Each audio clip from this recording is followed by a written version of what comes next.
We're two best friends. Two mediums that live in a virtual dream house. Have our podcast taped and find out what happens when spirits get real. Real funny.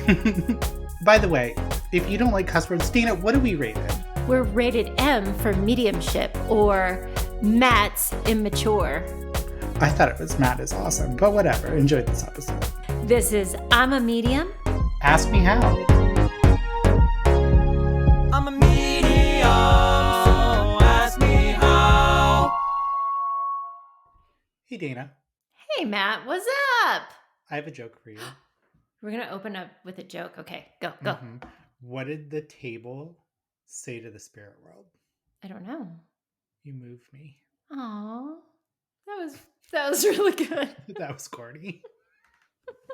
Well, nothing like a good physical mediumship joke to talk about the wide, wonderful world of spirit. Can you say that 5 times fast? Wide, wonderful world of spirit. Wide, wonderful world of spirit. Wide, wonderful world of spirit. Wide, wonderful world of spirit. Wide, wonderful world of spirit. Wow, that's really good. Mm-hmm. I can't do that, and I will not try.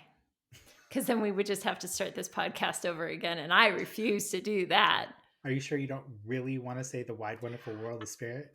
I really will say it, though, just once. The wide, wonderful world of spirit. See? It's easier when you talk like this to do Yeah, this. because you want to do this when you say all the W's, you go to wide, wonderful world of spirit. You really quiet, Dana. Shh, we're hunting spirits. Rascally spirit. with this. Here, welcome in, everybody. Welcome into the wild, wonderful world of spirit. And I'm Barbara Walters in spirit. Okay. Yeah. Well, we wanted to have a fun conversation today because, listen, Matt and I, we like to say that we're very grounded and we like to enter into any topic with the spiritual world, whether it's paranormal investigations, ghosts and orbs and all kinds of different things from a very grounded place. But this is going to go in a place that you guys might not expect because we're actually going to celebrate how freaking cool the spirit world is and what they are capable of in manifesting and how they manifest. So let's talk about physical mediumship, Dana. I think we need to start with a couple of things, how awesome mediumship can be, not only for the medium that's experiencing it, but with physical mediumship, everyone in the room experiences it. It is often misinterpreted, but it's got a lot of cool stuff. And I think the best place that we can start is my little dad joke, is table tipping. What is table tipping, Dana? What is table tipping? Well, it's using a table. What you need first is a table. Take one table. Your ingredients. Everybody get your pens out. Like your pen. You need a table. You need a table. You need more than one person. At least 2, but the more the better. And you need to not touch the table. You need a place for it to freely move on the floor. You obviously not a carpeted space because it needs to be able to slide and move and do all kinds of things. But really the spirit world uses our energy to help manifest movement of the table to communicate. So a couple of different things that can happen with table tipping is it can literally tip one way for yes, another type of way for no. It can even spell things out. So it'll go, it'll go 1 tip for A and then 1, 2, 3, that would be C. So it can be some different things like that. And then it can just move in different directions as well.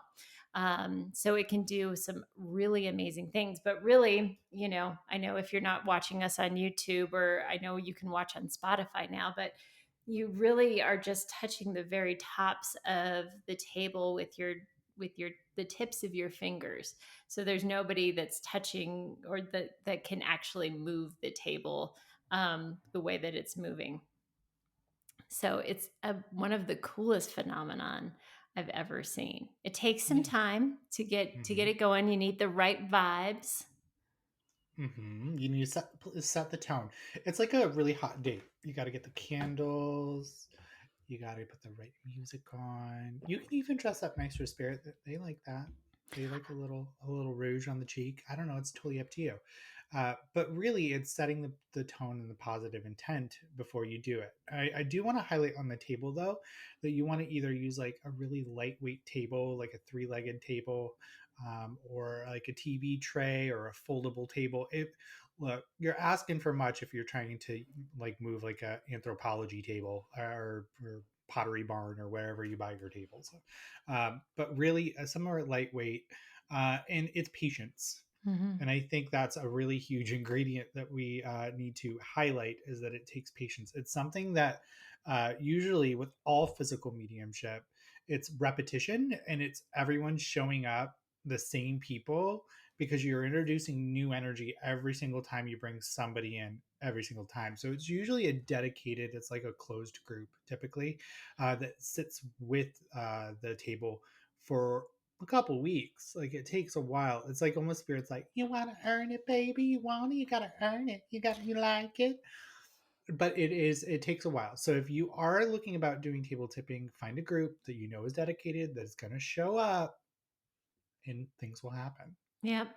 It's funny you said the whole romancing, you got to work on it. I thought about Hmm. like taking the table out for dinner, Yeah, like, but with that, do you eat the dinner on the table as part of like, you and can. It's a then, I table. mean, it's a whole thing. I was just, there was a lot going on in my head as you were talking, and none of it had to do with mediumship. It would be like, how do you take the table out for dinner? But I just pictured you when you said that taking like a folding table to Chili's. I'd be like, "Do you want the Southwestern rolls?" No, No, no, but my table really. would want chicken crispers, clearly, if we were gonna do that. But but what we wanna do, let's get back to it.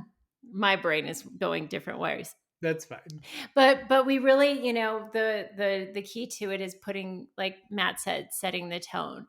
You want Mhm. to be with a group of people you trust, and you could be sitting with these people for different things, like maybe you meditate together or whatever. But there should be a lot of love between the group, a lot of trust between the group, and setting the tone in that way of like, coming to the to this experience in a good mood, putting in some really high energy musics that you can sing along to, that kind of lifts the spirit of the whole room. I think that really helps as well. Yeah, especially the singing part. If you're a shy person, you better get unshy real quick if you want to see some cool stuff. I think the more people that use their voice during it and sing during the music, the more that you can up the vibe for them to use that energy to move the table.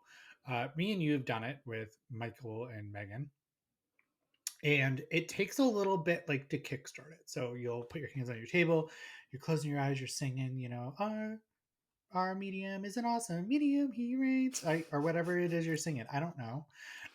And you're going to feel a temperature change and a fluctuation in temperature. You're going to feel like, I know for us, love bombing, like me and Dana like to coin that love bombing, where your body reacts to the stimulus. You're going to feel that consistently. And it feels like waves that just keep coming and coming and coming. And it room has like almost this energetic belt, and that's kind of what you're going to want to look for. If it feels flat, you probably want to like take a break.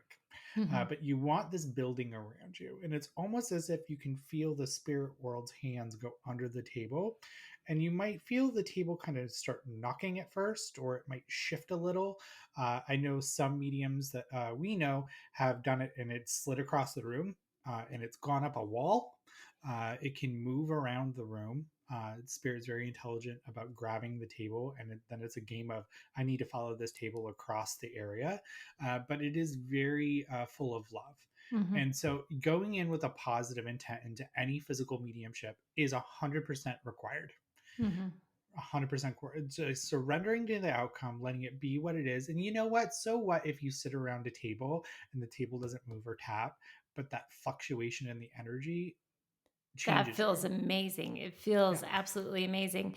And you feel that I really want to hone in on that temperature fluctuation because you would feel that swirling around like the middle of the table and underneath Hmm. the table coming in. And you would all of a sudden just feel like a whoosh of like something on your right side come to your right side. And then like the person next to you would validate that they felt it too.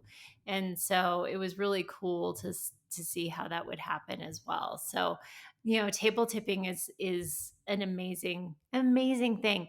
But along those same lines, a way that that spirit can use our energy to move things around is Ouija boards. Oh my God, Ouija Ooh. boards. Oh my god, I'm so scared. Not really, no. It is the same thing as table tipping. They're one and the same. They're not any different than the other. One just has letters and one has numbers, and the other one's just a blank table.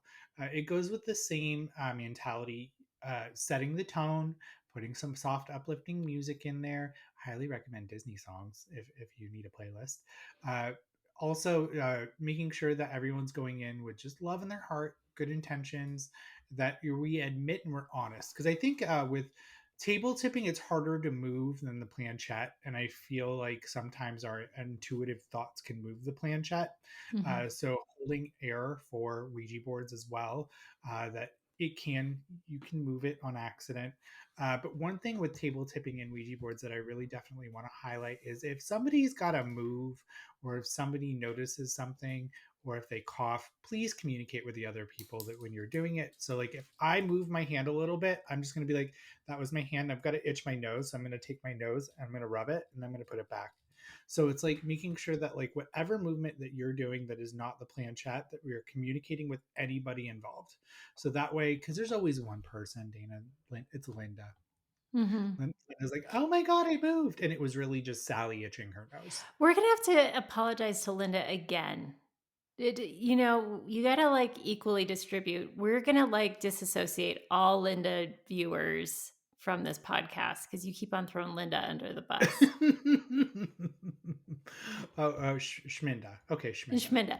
So, this goes with the rest of the things that we're going to talk about today. But, like, one of the things that popped in for me that we really need to make sure that we do is when the spirit world does something really cool or just whatever, just thank them for working with you.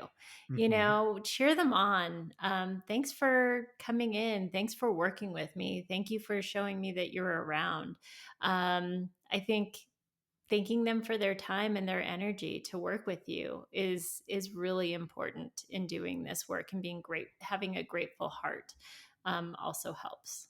Yeah, and just invite your guides and loved ones in as well. They love working with you as well. Hmm. Uh, then let's move on to Estes method because this is the one that we've experienced all. Yeah, I'll let you well, talk about Estes yeah, method. and starting first off with the spirit box, right? So the spirit box is a am radio or kind of a channel there that spirit can use to manipulate. Again, kind of going back, like spirit is using either our energy or the energy from something like a radio to manifest itself, to show that it's present and around.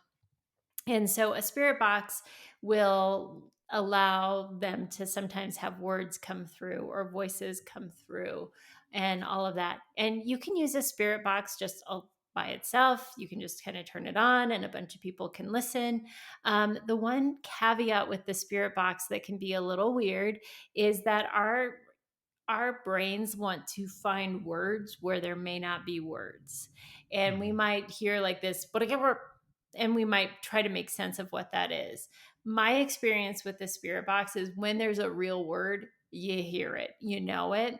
And you can also tell like there's a difference because hear like radio stuff come through sometimes where that's not really the spirit world, that's just picking up reception. Um, so having that discernment of like, are we trying to make a word make sense, are we trying to fit something? That's where our bias comes in, and that's where it's like we want to make sure that we're not just trying to make something fit because our brain is like hearing what could be a word where it really wasn't a word.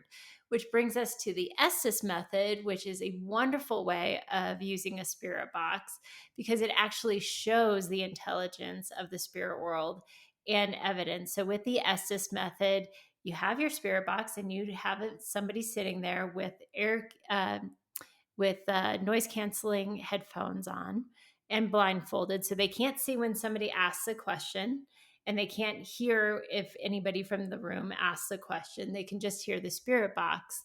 And the key is to have the people around asking a question of the spirit world, and then whoever has the headphones on is going to mention anything that's coming through. So, if they hear black or girl or um, dog, whatever, they're going to say those things because they might be like, "What color is my shirt? It's black." Um, are you a boy or a girl? I'm a girl, whatever. But the person with the Estes method or with the headphones on doesn't know what's being asked. And so it's really cool way to see if there is intelligent communication both ways. Hmm. I think it's really cool. It's intelligent. It's an experiment. Have different people try it out. Don't just like what one person said there. Try it different, because if you find that you're not getting results with the Estes method with one person, you might end up finding an Estes method works with another person. So if you have a group, let everyone have a try. Mm-hmm. Let everyone have a try and just see what's there. And I think the Estes method, you can have a lot more fun in a group if you're just kind of hanging out and chilling. So yeah, grab a spirit box, Yeah. And I think some spirit boxes are headphones. cool, but I'm just, I don't know, I'm such a purist in so many ways that I really would prefer to just use it with only using the Estes method because I prove it. I want proof because I Hmm. do believe we're talking about how wonderful the spirit world is. They will show proof. And when you can ask and show the intelligence of spirit answering a question, that's even better than just some random word that everybody heard in the room. What's awesome about the Estes method as well is that their own voice will come through. So I've had a lot of people, and including myself, have their own loved ones come through in their own voices. So that will also help be evidence that can prove the continuation of life after death. And they'll say names and they'll be very intelligent. So Mm-hmm. enjoy the Estes method, It's folks. so cool. It's so cool. Seances. Mm-hmm. I think seances get a bad rap, if I'm honest. So, this is where a group of people sit around and they channel through a medium. So, a medium will channel and they'll sit and everyone will hold hands around the table and they'll go into a trance like state, but everyone will experience the phenomena. A couple tools that can be used during a seance as well are, I've had some people hook up a ghost box during it as well. I've had some people use the Ouija board. I've seen some people use just straight channeling. I've seen people use the trumpet as well, and it's actually kind of fun. And I think it gets a lot of bad rap from like Hollywood. But if the medium's using everyone's energy, some phenomenal things can happen. Like disembodied voices can happen, ectoplasm can happen. And if you don't know ectoplasm, it's like a cheese-like cloth energy that comes out of the medium's orifices. Um, and It's a and substance. yeah, and Yeah. it can be photographed, and that's pretty cool. And it goes back into the medium when it's done.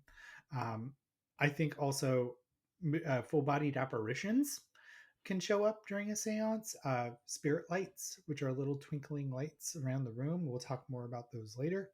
And so you can actually experience really beautiful phenomena during a séance as well. And I Yeah. think that a lot of people just chalk it up to scary because it's what we've seen in Hollywood. It's not. It's not as exciting and mystifying, and the person doesn't just hold hands and the medium go, Mhm. "Hello, it's me, Linda." That's Again. not how it happens. I will always love you, Linda. Um, Well, and so I think I want to touch on ectoplasm really quick because I think there sure. we can go a little bit deeper with that. It's ectoplasm can do a lot of really cool things. Hmm. It can actually even change the face like the appearance of the medium. So the Hmm. medium's face can appear to change and look completely different. They can actually like manifest as like you said, an apparition, but like as something that you can shake, like a hand you could shake, kind of thing. There's a lot that can be done with ectoplasm. It's very rare. I will say the ectoplasm thing is very rare. So all of you people going, "Oh, cool, Linda got ectoplasm." I'm going to listen. It's very, very rare, but it is actually something that has been seen. It is very light sensitive, so a proper Hmm. séance is done in the dark, because ectoplasm doesn't operate in the light. But ectoplasm will actually move a trumpet. So let's talk about like the trumpet for a second there too, because that can be part of what moves a trumpet, which is like a long metal cylinder, Hmm. that can be moved as an object, and it's usually around during a séance as a way of showing either movement, but it also can move around the room, and voices can manifest from the trumpet. Yeah. Uh, it can levitate. The trumpet can levitate, and it can move around. And what's cool about the trumpet is that it moves from person to person, and it'll give messages. And I think that takes a lot. I've never seen it move, so hopefully one day Hmm. it can be moved. But you want to do it in the complete darkness. Now, what is problem with that is that there has been a lot of fraud that has gone on. For not only kind of going back to ectoplasm, but also for any other physical mediumship. So, a lot of the times with seances or with anything that's involving physical phenomena, usually the medium will be tied to a chair or zip tied to a chair. And this isn't to torture them. This is to prove that it is not the medium that is doing it. It is coming from straight the spirit world. So if you've seen the show Surviving Death, you'll notice that they do zip tie the medium to the chair so everyone can experience it and know that the medium cannot move. They'll typically use cabinetry in seances, and so when they're doing the trumpet, it just means more because it's there's without a shadow of a doubt that it is coming from the spirit world, and you'll hear full-bodied voices coming out of a freaking cardboard silver trumpet, Hmm. and it can do it, and they can levitate it, and it is really awesome. Yeah, it's really cool. Um, so the other thing that can happen is like if there's you can put like little things that can be manipulated throughout the room. Hmm. There's little detectors that you can actually put, but you can put little cheap little light up cat toys around the room as well, and note if they go off. And you can do that when you're table tipping, using a Ouija board, doing anything like that. It's pretty cool to see if, across the room a cat toy goes off and there's no reason for it to go off and light up. It's pretty cool that that happens. I love it. I love when those things go off, especially when they're in the middle of nowhere, no one's around them. Uh, cat toys are a lot like the boxes with the lights. I forgot what those are called. Dana, do you know what those are called? The Where they have boxes the with light. so it's that little round disc that has the lights and it has the sensor. And if you get too close Oh, to it, do you know yeah, what I'm talking about? it's the REM pod. It's not. The REM pod. Yep. Yep. So like they're very similar and they act a lot like a REM pod. Thank you, Dana. You is smart, you is kind, you is important. I hope that's Uh, really what it's called. I Otherwise, think I we'll. believe it's called the REM pod, but they'll all act off the energy of whatever is near them. Mhm. So it is really neat. You can get a REM pod, you can play with it, but just know that they're very loud if you get close to it as the living. Make sure it's on a stable surface and that no one is near it. So when it goes off, you can also have a REM pod be very intelligent. Yes, for Uh, sure. It is a REM pod. I just googled it. It really that's okay. is. I was googling ectoplasm, and I want to say about like the fraudulent stuff. Like history has shown, like fraudulent ectoplasm is usually made out of muslin, or Helen Duncan uh, with her supposed ectoplasm was made out of cheesecloth and a rubber glove. So it can be very easy to manipulate that stuff. So always be grounded. Be Yeah, grounded. Be Yeah. skeptical. Going back to what we said, at the beginning of this, like using your discernment, using a skeptical mind, always ruling out the mundane before the magical. And Hmm. yeah, going into it with a lot of proof. Like, I love when you do this sort of thing. Not only like just doing the table tipping, but is there a cat toy, and is there other things that can further validate the experience that you're having. So the more the better. Yeah, more evidence, more fun. Uh, let's talk about apport materialization. So this is where spirit can take an object and materialize it out of nowhere, out of thin air, just right in front of you. Like Hmm. it's crazy. They can do it with a lot of stuff. It's not just pennies from heaven. It's not just from feathers. It's literally any object, like pencils, pens. I see pencils and pens a lot. I don't know why. In the things that I've seen or heard around the materialization from a port, but it can be anything. It can be a photograph. It can be, you name it. Now, before we go too crazy with that, I just want to say that, like, I know that now we're going to get questions like, I keep seeing pennies. Is this in a port? No, no, it's not. What most likely it is you just being in the right place at the right time, and your spirit loved one is like, penny, look, a penny. Can they move Hmm. stuff every once in a while? Can they make things happen? Yes. And a port tends to happen more in a susceptible space. Correct. Yeah. So that is a thing. Let's talk about the book test next. Ooh, I love the book test. I hope to do this. Like, I hope to get to a point in my trance development that I will be able to do the book test. And that's goals. That's like on my spirit wish list, is to do the book test Yeah, as that'll be fun. in trance. Yeah. So a medium goes into a trance like state. And then, like, let's say Dana's in a trance like state in another room. Okay. So the test goes that I would be in a separate room. The spirit world would tell me what book to pull, Well, right? no, No, you no, you I would you pull the book. you got to I pull would the pull the book. book. I would pull the book, and Dana would be able to verbatim in trance be able to read the entire page. Well, yeah, to give you the what book it is, or page, or like something, Hmm. some part of the book. I Yeah. saw I saw it happen where it was a full page. They read the Oh, was full it? page. Hmm. Wow. Verbatim, it was the full freaking page, That's amazing. and it was like a book. It was like William Shakespeare. It was like something that was like you don't remember like a big chunk of William Shakespeare's like page out of nowhere randomly. That is just That's nuts. so crazy. That's so So cool. yeah, they can do the cool stuff like that. Oh jeez, orbs, Dana, Uh, orbs. oh no. Listen, when orbs are real, it is They're awesome. so freaking cool. It's so cool. Spirit is going to use photography, and we'll get into anything electronic, whether, that's why they love the spirit box so much. But when they can use cameras or things like that to manifest, they do. But, especially in today's technology, our cameras are so sensitive, and they are going to pick up every little dust bunny, every little hair, any little thing that's flying. So we always have to be very, very, yeah, Let's see if I can get some orbs. yeah, exactly. We have to be very discerning when it comes to orbs, but when they happen, it's so freaking cool to see the intelligence of the spirit world with the spirit orb.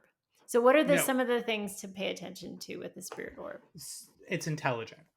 Rule one, it's intelligent. Okay, so if you see an orb, I'm going to draw. If you see an orb and you ask it to do it again, it will do it again. And so the spirit world's intelligent. Always remember that the spirit world is intelligent. If you feel it's spiritual phenomena, they will do it again because they want to work with you. B, it won't be like a normal little flicker of light. Okay, so like I'm gonna be, ooh, it's an orb. Okay, it's gonna have like a little nucleus in it. So Mhm. it's going to look like a cell. So it's going to float in a weird direction as well. It's not going to go straight across.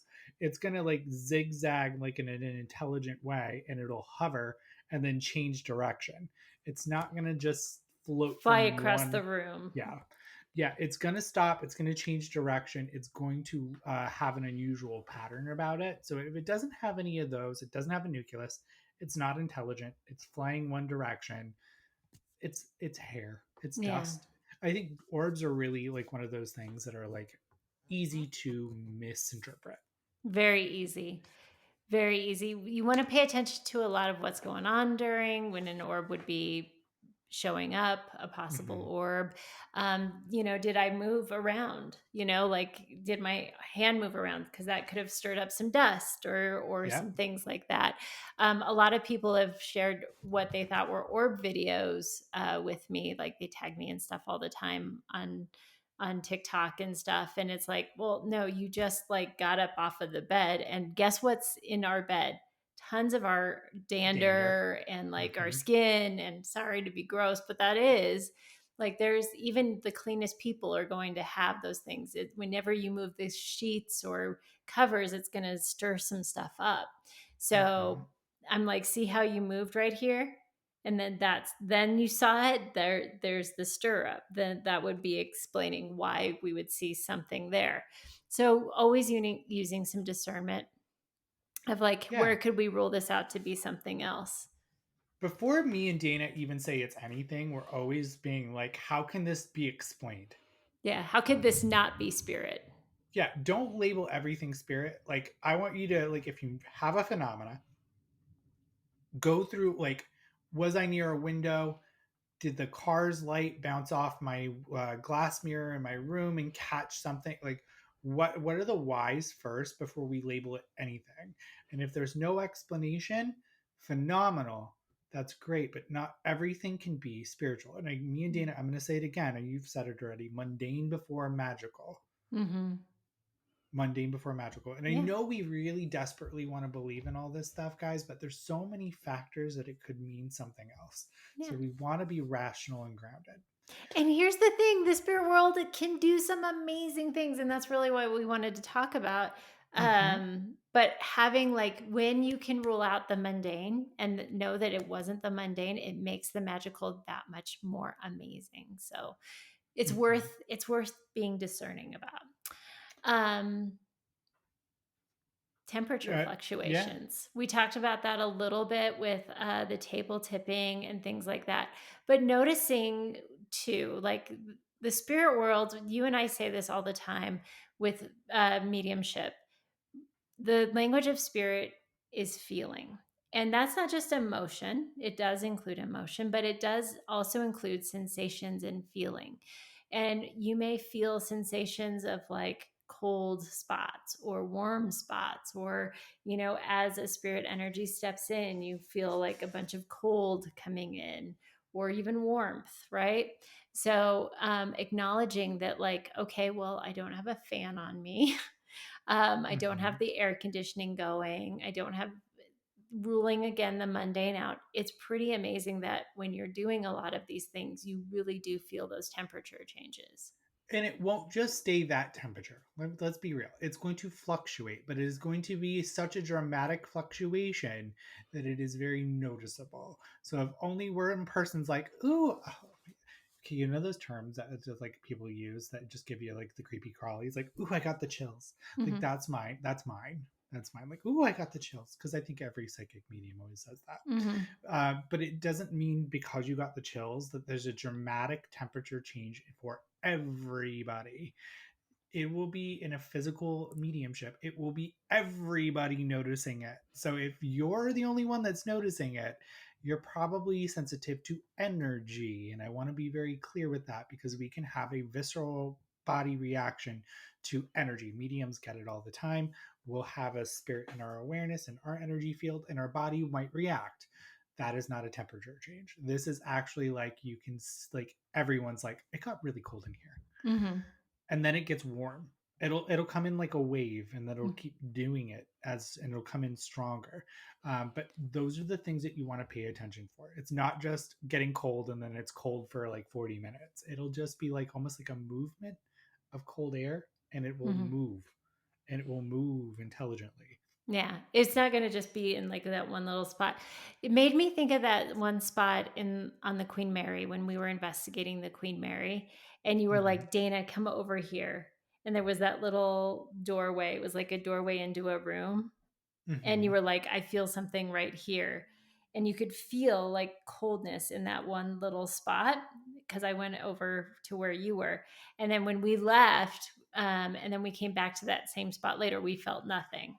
It was gone. So it's something like that where we couldn't explain why we were feeling any kind of cold in that spot. There was no reason for it. We both felt the phenomenon earlier on, and then when we came back, it wasn't there anymore. So, Yes. um, But me and you did the investigation and we looked for any vents in the area. We noticed that the doors opened inwards, so the mounting of the door frames were on the outside of the door, meaning that there could be no possible way for a draft to be at that height. If the doors were the opposite way and there was a crack between the door frame and the door, that would be explainable. So that'd be something that I'd be like, nah, bro, it's probably a draft from the room. We can't see on the other side of the room. There could be a window open. But those are the things that you want to look for when you're looking at temperature fluctuations as well. Is there cracks? Is there vents? Is there doors open? Is there a fan on somewhere? Did somebody just get up and move? You know how many mhm. times I've seen misrepresentation for temperature fluctuations because Bobby walked behind Sally? Yeah. So pay attention to that stuff too. Just because it's no draft doesn't mean that it's spirit. Yeah. Electricity. I mean, we've talked a Mm. lot about how they will manipulate electronics, electricity, but like flickering lights, we hear about this a lot of like light bulbs and stuff. So again, the way you discern is like, is that light bulb screwed in well? Is this lamp faulty? If I plug this lamp in somewhere else, does it work normal? That sort of thing. Again, ruling out the mundane, but they will flicker lights. Like you'll see them. What you'll typically see is it gets really bright and then gets lighter. Is typically what you'll see Mhm. with spirit interaction with lights, which is really cool. But that happens to me a good amount. Like when after I've done a reading, like I'll kind of walk into one of my rooms and all of a sudden the lights will get really bright. And I'm like, okay, I'm a little too open. I need to shut that down a little bit. Mhm. But they'll interact with lights a lot. They'll flicker the light as well. It'll Hmm. go boop boop boop boop boop boop boop boop, and it'll like do it in a clear succession that's intelligent. Because then you can stop and talk to it just like a spirit box would in the Hmm. Estes method, and it'll respond back, which is cool. My story around this is spirit will also use what they're good at. And so, what my dad worked as an electrical grid engineer. Well, he was a regional director for an electrical company, and so, if an electrical grid went down, he would dispatch people to go fix the electrical grid. He also worked on a nuclear sub in the electrical um, side of it. And he also did a couple other things in communication. When he passed, my mom had 3 floors to the home, the first floor, second floor, and third floor. My mother was on the second floor arguing with his mother, and this was a couple of days after he had passed, and she called my dad's mother a name, and the entire second floor's power completely shut off.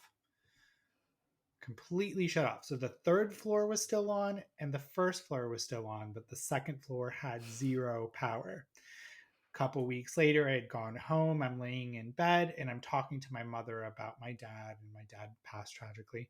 And my entire floor, out of my own home, completely shut off. So they can play with electronics to just cease it in certain areas or in certain rooms, but he did the entire floor. And it went just black and then came back on. It was the only room in the house that actually did that. That's so cool. So they can use electricity like that. They can use electronics. They can turn on TVs. They can put music on um, like Alexas and Google Minis. They can put it on radios. They can turn on TVs to certain channels. I've seen them channel surf, Hmm. where they'll go from one channel and they'll find it like a ghost box where they'll scan the TV and they'll start talking as if it's like you see Geraldo being like, "Hello, I'm a," and then your dad. would be the next channel, and Mhm. they'll communicate that way as well. They're very intelligent, and they can use a lot of resources like microwaves and times and numbers on clocks. Oh, yeah, they love showing signs. I mean, that kind of moves us into, like, the ways that our loved ones show signs to us. Because here's the thing, like, if even going back to as far back as the table tipping, right? Hmm. Of just being open and being welcoming to, like, work and see what they're gonna do. They're gonna show up for you all the time. Like, the ways that they show you that they're around is amazing. You ask them for a sign and they'll but releasing expectation of what the sign's gonna look like, or I think Hmm. sometimes when we have desire or expectation, it kind of will block it because we're so hyper focused on it that they're like, we're trying to contact you, we're trying to do it, but you're paying attention too much on this thing. We're trying to do this thing. But they will show up and do some incredible signs. So those song synchronicities, like they will put on some great songs like out of nowhere, like that's crazy, right? Seeing repeating numbers, seeing those feathers, seeing those coins, seeing those things. Our spirit loved ones show us stuff all the time, and it is so cool to see how they communicate with us. I think one thing we need to know about signs is that they're all individualistic. Mm-hmm. But the purpose of a sign isn't to communicate with the sign. It's not. It's literally just your loved one being like, "Hey, sup? I'm here." And so that can be just as good as a thought. I think one question that me and you get all the time, and I'm not sick of this question, but all the time in our lives, is this a sign? Who am I to tell you that? Who am I as a medium to tell you what is a sign and what's not a sign? The whole purpose is to think about them. So if you're washing your hair, let's say you're washing your hair in your kitchen sink, you just little Jimmy's in the bathroom, and that's you're on the go, and your head's over the sink, and you're scrubbing away. You're not thinking about anything, and all of a sudden, grandma pops into your head, and you get really emotional. That's a sign. That's a sign. Yeah.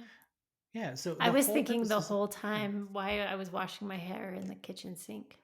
Yeah, well, you never know, there might be issues. But whatever it is, those mundane things where you are out of nowhere doing nothing and something pops into your head where you think about your loved one, it's a sign. Mhm. So even us wanting a sign from them and us just thinking about them is a sign. I Mhm. think there's one thing that I want to say is like I'm really grounded in a lot of stuff. Okay. But with signs, just whatever goes. I think whatever goes, whatever is going to make you think about your loved one, whatever is going to make you want to feel your loved one closer, whatever it is, it's a sign. You Yep. don't need to ask a person on the internet what is a sign is, as long as you're thinking about your loved one. That's the whole purpose of it. Mhm. But we It's want these about that connection. yeah, we want these magical things like I was watching Surviving Death, and the lady held the cardinal, and the cardinal was nuzzling up to her. It was really weird, every time they would go to release the cardinal, it'd fly back to her, Mhm. and it would cling on to her. Like we want those awesome signs, but why can't we just settle for the little ones and be open to the big ones later on? Absolutely. Well, it's just that, like you said, it's that thought popping out in from nowhere. That can be Hmm. like the most beautiful sign of like, Hmm. I'm with you, I'm here. And that's like, it's so cool. But they're always around. And it's that feeling of knowing that they're around. That same episode, you want to hear something really amazing? This wowed me. You know how like with salt water certain things float, but money Hmm. usually does not float. It usually goes bloop into the Hmm. bottom. This guy's son had passed away, and the medium read for him and said, "You're going to find change everywhere." His daughter and his wife were in the ocean, and a dime was floating in between them. What? Floating in How did between that them. happen? They spirit materialized or ported the dime in the middle of the ocean, but the thing is like it floated, which is beyond explanation, right? So there's things like that. Or you'll this guy found pennies of his son's birthday in the middle of nowhere. It was just Mm. in the middle of nowhere. They can do amazing things. And so I think the spooky ooky Hollywood stuff of what they try to paint the spirit world is this a fraction of how beautiful and the cool stuff that they can do. But we always focus on that spooky stuff because the Hollywood is a $7 billion industry and we love to be scared. But what happens if we walked into this being a little bit more open minded? And a lot of people, Dana, ask me about graveyards. And so I Mm. want to sneak this in, is that graveyards are not for the dead. Think about your life and how many pairs of shoes you've gone from birth to death, Mm-hmm. right? We use the shoe. We love our shoes. If you're Carrie Bradshaw, you got 70 million of them.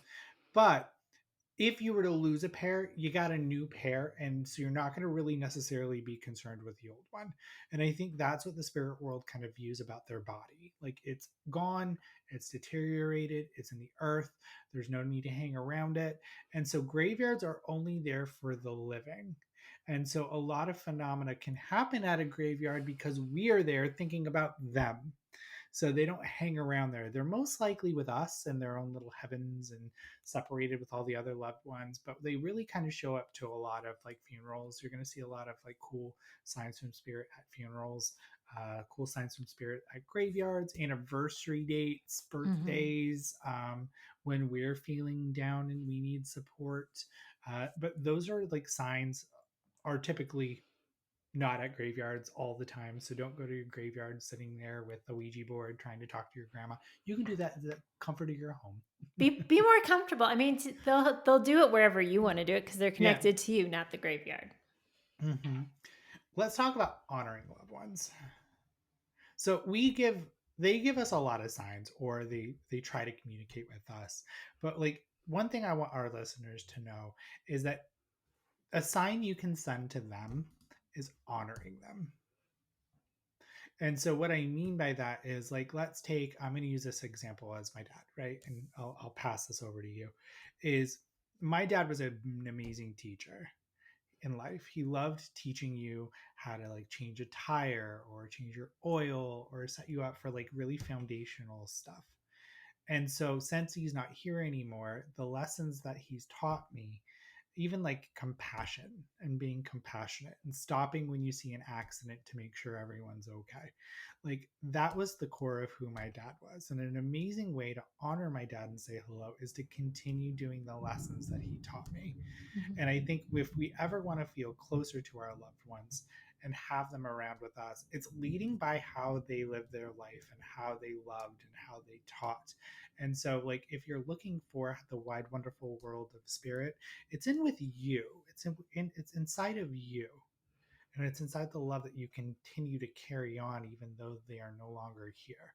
And I think that is the beautiful part of knowing that we're all connected and we're all part of this beautiful scheme of souls just trying to make it through.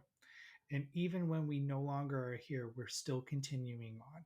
And so eternal life is always around us. It's always around us. What are your thoughts on that, Dana? I'm going to pass that over to you. You know what? What I kept on hearing when you were talking was love connects us all, and that's what the spirit world is. Spirit world is truth, it's love, and it's Mm-hmm. understanding. It's patient, it's kind, and I think I know the topic was honoring your loved ones, but I think in a greater scheme of just honoring the spirit world, of just like living our life. I think we're here to live, right? But living it Mm-hmm. with honor and learning and growing. We're gonna make mistakes, and they're so forgiving of that, and they understand that we're living a human incarnation. They understand that we're not gonna always get it right, but there's this grace and understanding that the spirit world has, as we navigate all of that. And I think if we want to do more work with the spirit world, it's bringing in more of that love and grace and understanding into our own human being, right? And I think that brings them closer. And again, I I want to go full circle back to what I said.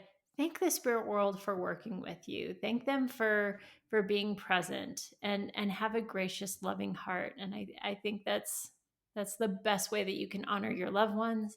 I think that's the best way that you can honor the spirit world. And I think that's the best way that we can honor other humans. I agree. Well, we've said everything, Dana. We did There's it. not there's not much more we can say about this topic. Well, go explore the wild, wonderful world of the spirit world. I said it real good. I said it real good. And let us know what you guys have experienced and what has amazed you. But go out there with discernment and be grounded. And we love you. Yeah, we love you all. You're in our hearts. Goodbye, everybody. Bye. Bye.